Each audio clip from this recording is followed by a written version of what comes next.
Tirupati SP ఆఫీస్లో NTR fans complaint ఇచ్చారు. Social మీడియాలో ఎన్టీఆర్ పేరుని దుర్వినియోగం చేస్తున్నారు అంటూ అందులో ఫిర్యాదు చేశారు.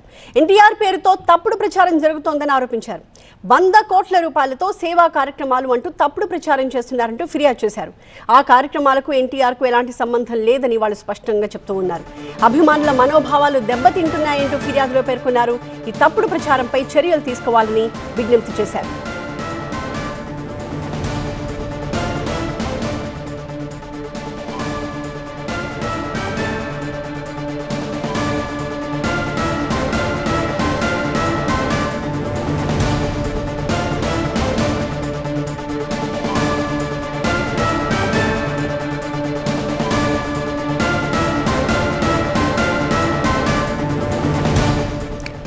సో ఇది తిరుపతి ఎస్పీ ఆఫీస్లో ఎన్టీఆర్ ఫ్యాన్స్ ఇచ్చిన ఫిర్యాదు.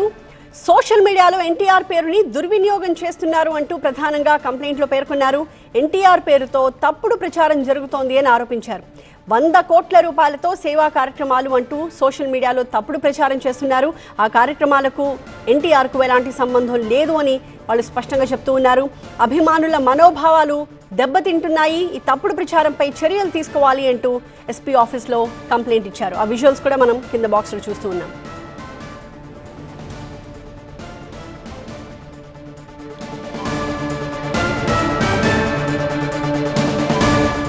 దానికి సంబంధించి టోటల్ ఎపిసోడ్కి సంబంధించి ఎవరు దీనికంతా ఈ విధంగా చేయడానికి కారణం ఏమి సోషల్ మీడియాలో కానీ వీటిలో కానీ ఈ లేనిపోనివన్నీ పెట్టి ప్రజలను కానీ అభిమానులు కానీ గందరగోళం సృష్టించేదానికి చూసిన వాళ్ళు ఎవరు అనేది వాళ్ళపైన చర్యలు తీసుకోమని కంప్లైంట్ ఇవ్వడం జరిగింది. నెక్స్ట్ ఎవరు కానీ ఈ విధంగా బదలాం చేయడం కానీ హీరోని కానీ ఏమి ఫ్యాన్స్ మనోభావాలతో ఆడుకోవడం కానీ ప్రజల్లో కన్ఫ్యూజ్ క్రియేట్ చేయడం కానీ చేయకుండా పకడ్బందీగా చర్యలు తీసుకోమని నెక్స్ట్ ఎవరు చేయాలంటే కూడా భయపడే విధంగా చర్యలు తీసుకోమని మేము అడిషనల్ ఎస్పీ గారిని విన్నవించుకున్నాం.